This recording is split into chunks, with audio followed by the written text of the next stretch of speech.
What's up, YouTube? It's back. Time to come back once more for some crazy CZ and Chaos Zero Nightmare nonsense. Today we are going to do a quick peek at the newest additional chaos in the song Rippling Through the Stars, the Theater of Illusions.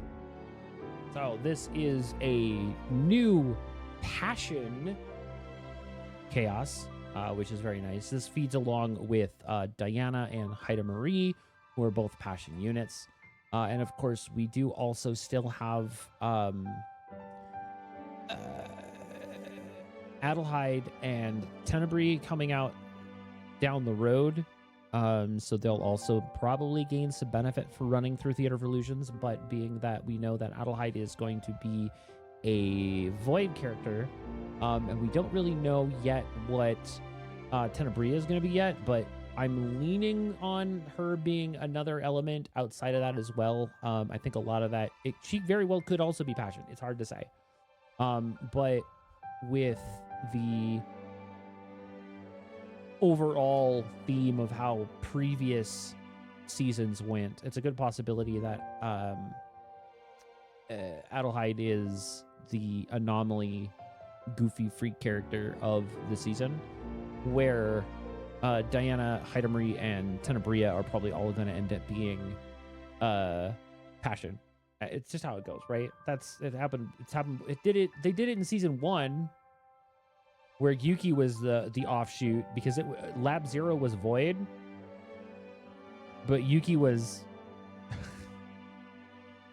Justice. So yeah, it happens. The Theater of Illusions. Let's just take a quick peek at everything on it and just kind of go through it. The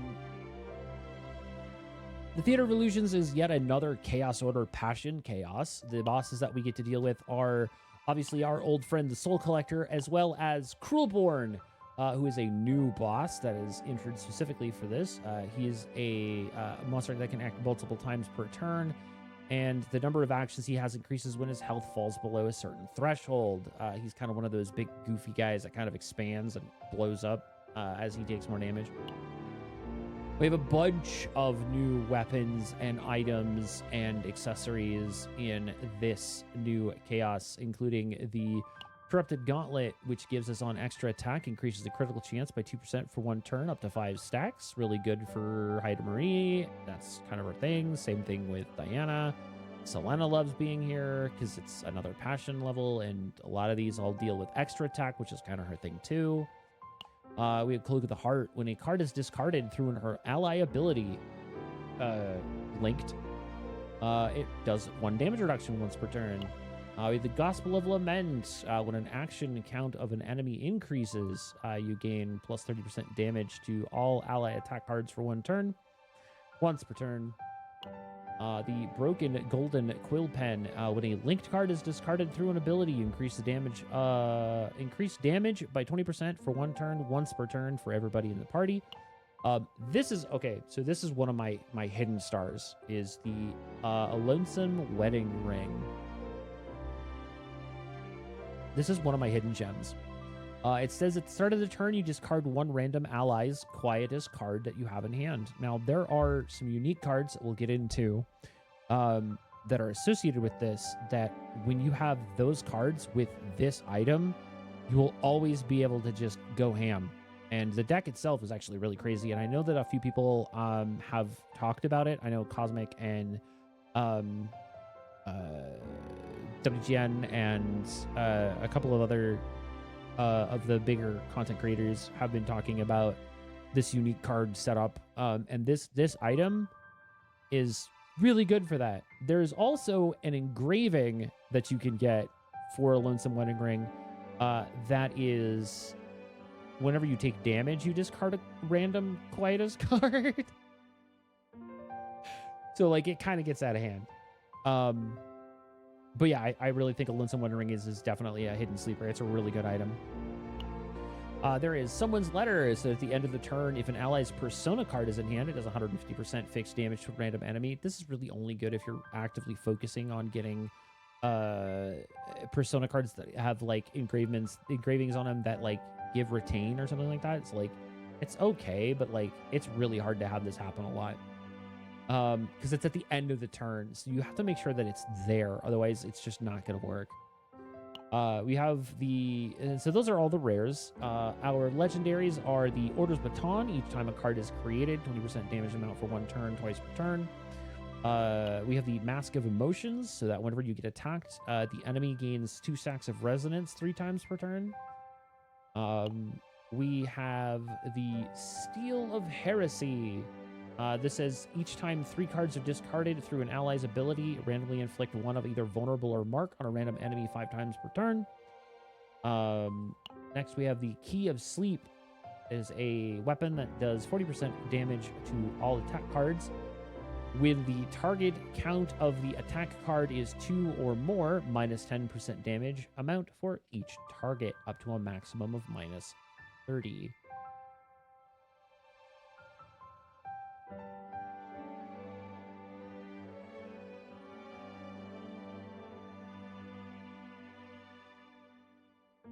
Next up, we have the Nightmare Hairpin. When a single target attack card is used, you increase the action count of the target enemy by 2 once per turn. Next, we have the Incomprehensible Holy Object. It's got lipstick on the rim.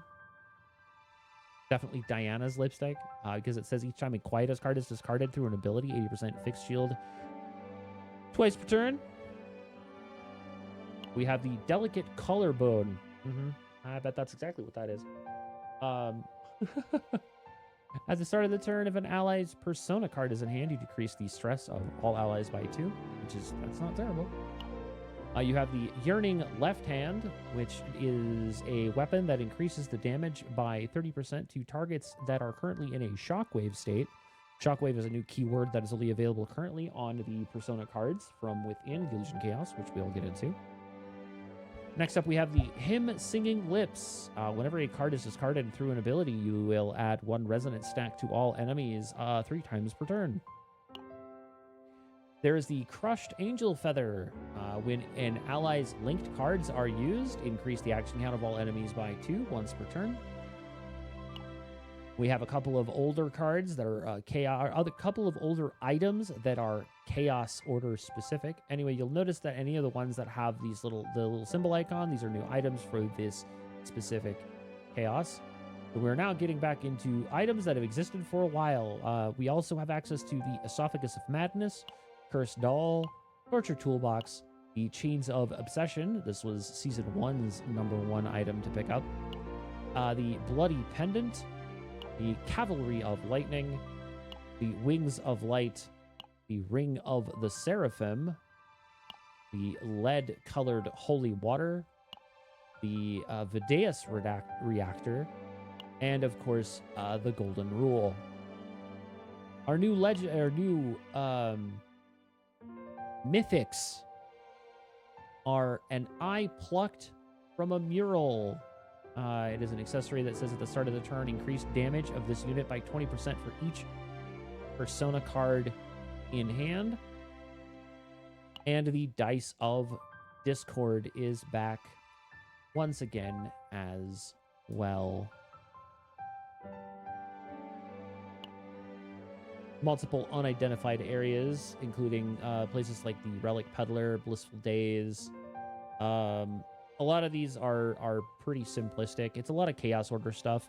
One of the new ones that I think is really interesting is Monument of Glory. There's 3 different versions of it. There's 2 normal and 1 rare. The first normal one is a bunch of shades show up, and you have to deal with like what's kind of going on with that. The second one is a normal version where you have some Chaos Order clerics that have kind of become zealots and are trying to get you to do certain things. And then, of course, there is the Monument to Glory Rare, where you have a bunch of Chaos Order zealots that are currently standing in front of a mark engraved on the monument, burning with an ominous radiance of unknown origin. Before the supernatural omen, the frenzied cultists simultaneously fall silent, kneel, and offer fervent worship. The ominous flames, which appear to the ordinary eyes, are a clear harbinger of destruction, seem to those with twisted vision as the long-awaited light of salvation and the Messiah's response, the prayers bursting forth beneath the burning brands swallow the ruin's silence and resonance ominously. This is one of the new unique rares that I think is probably very interesting because it ties into part of the story that you deal with Hyde, where you find out that this is specifically a symbol of a new god that the Chaos Order has been following ever since they made it to the Theater of Illusions. And of course, our enemies range pretty much consistently across the board as far as what we've been seeing across most of the Chaos Order, including the Chaos Order brothers, Maneater, Snipper, and Stealer. We also have the new Bolt Runner, as well as a return of our favorite Hexer. And of course, how could I forget Meatball and Larry, our good buddies. You will also notice that there's some robots in here from the Dominion. A lot of these guys are pretty much the same as they are on any of the other specific Justice Chaoses, and are just as obnoxious because they do also make sure they have shields, because of course they do. Overall, your rewards are as follows, and this is where we're going to get into the unique stuff here. You've got the unique card Dream World. At level 10, you have the new Fate Lucid Dream. At level 15, you gain access to Cloak of the Heart. At 20, you gain access to the new Fate Radiance. Level 25, you gain another new card, the Other Side of Nightmares.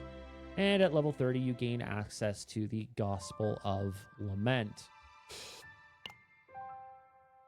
Out of all of the rewards that you get, getting this Chaos to level 5 gives you access to an incredibly ridiculous card called Dream World. Now, Dream World has actually been a card that a lot of people have started farming for because of what it does. Now, Dream World is a 3-cost Quietus card that says 300% damage. And then when this card is discarded, you discard 2 random cards from your draw pile. Now, the reason why this is important is that Quietus cards can also be discarded. And you know what happens when a Quietus card gets discarded? It activates. That's where that ring comes in handy. Because now the ring activates and Dream World activates. Well, now I'm discarding 2 random cards from my draw pile. Oh, look. Wouldn't you know?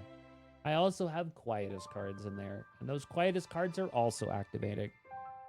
So, in a baseline, being able to utilize a Hyde build that also focuses on multiple copies of Dream World, multiple copies of Effulgent Blade, and multiple linked cards that will also allow you to activate other things, basically turns your deck into an auto combat deck.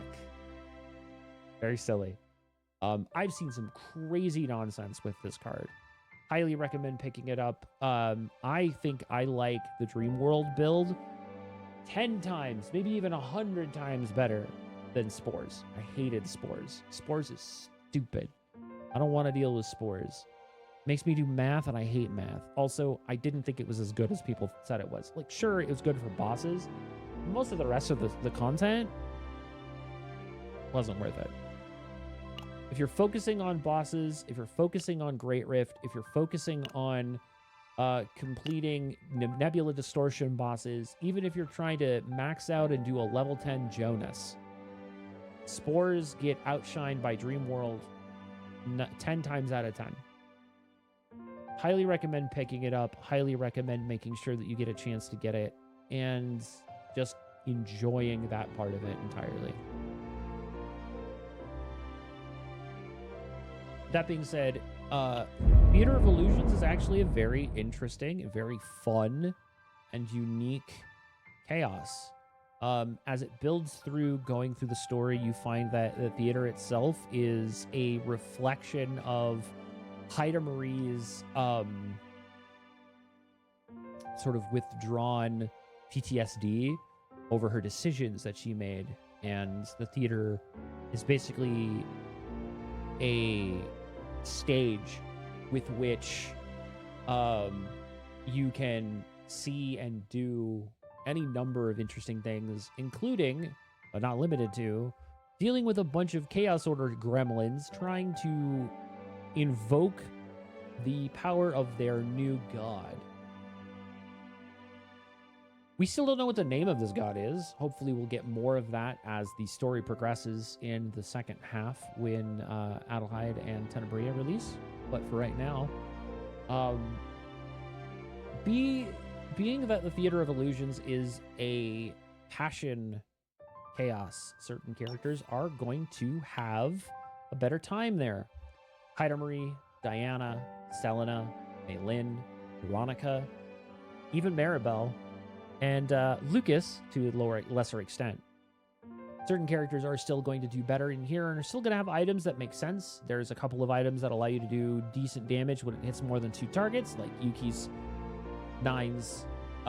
Yuki's multiple attack cards and 9's Hue that hits multiple targets, as well as being able to do things with, say, for instance, Calipe and her Vulture.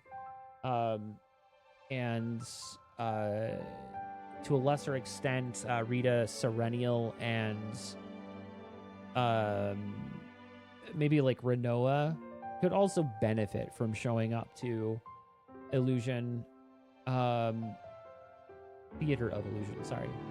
The theater itself has a lot of positives, especially for the passion characters.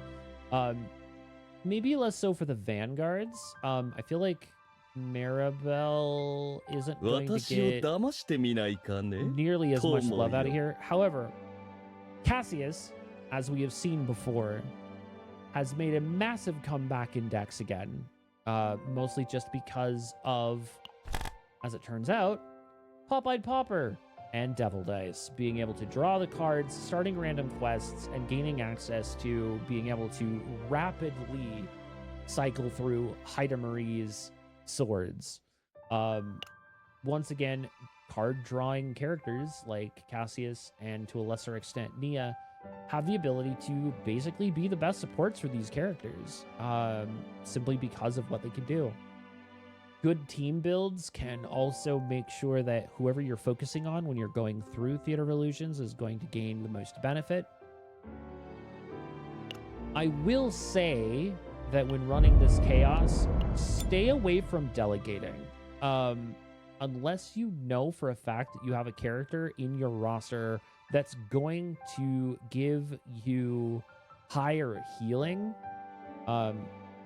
or putting together a team that has both a healer, a damage dealer, and either Nia or Cassius is going to give you a much better time when going through the delegation versus trying to run the chaos manually.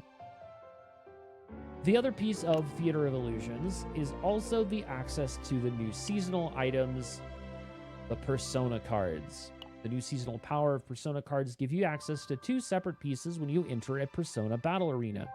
Persona Battle Arena is marked by this small wrench icon next to any combat area, including regular and elite monster fights. Each combatant can only have 1 Persona card, but after you've obtained at least 1, you will also gain access to engraving. Engraving allows you to either add a Lux or an Umbra, or a combination of both, to that Persona card. By adding each one of those, it gives you the ability to boost the power of that card, especially when using specific items. There are certain engravings that state that if you meet a requirement of X amount of that color, either Lux or Umbral, items also count towards that. Then you gain a benefit of whatever that card says. So for instance, there's one that says like 5 Umbra gain access to like a unique power, but you have to have 5 Umbral engravings. Well, you only get 2 on a card, so that's hard to get, right? Items can also be engraved with those 2 specific icons as well. This then gives you the ability to increase the power of whatever that card's additional engraving is based on having the total or higher amount of engravings on both cards and items on that combatant specifically. The Persona cards obviously have some interesting changes to them. Some things are good, some things are bad, some things are meant for specific characters, just like God's Hammer was in Season 2. The engraving in this set being a little bit more varied and having the ability to cycle through those is very important. And having access to basically all of the different things in this is going to be very good. That being said, obviously, since this is our current season, having access to this is going to be very good. That being said, obviously, there are still going to be certain characters that you might be working on that aren't going to benefit that much from running Theater of Illusions. Don't worry.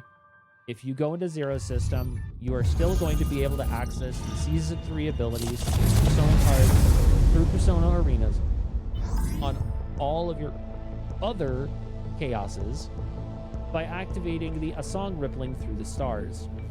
This allows you to go through, find certain things that you would normally get from the 5 main chaoses, while still gaining access to things like the Persona cards, engravings, and of course, A Song Rippling Through the Stars items. Making sure that when you follow through on certain characters, you're making sure that they're going into their appropriate best chaoses for the items that you want to pick up. This does not necessarily mean that you have to, it's just helpful purely because of the fact that you have access to them both. That being said, that's pretty much all I have to say about what the Theater of Illusions has to offer. If you have any additional tips or tricks, or if there's any kinds of specific items or builds that maybe you've been enjoying, or characters that maybe you think shouldn't go through that you took through anyway, write it down in the comments below. Let me know what you guys think about this season's new chaos. And until the next time, I'll see you again. Bye-bye!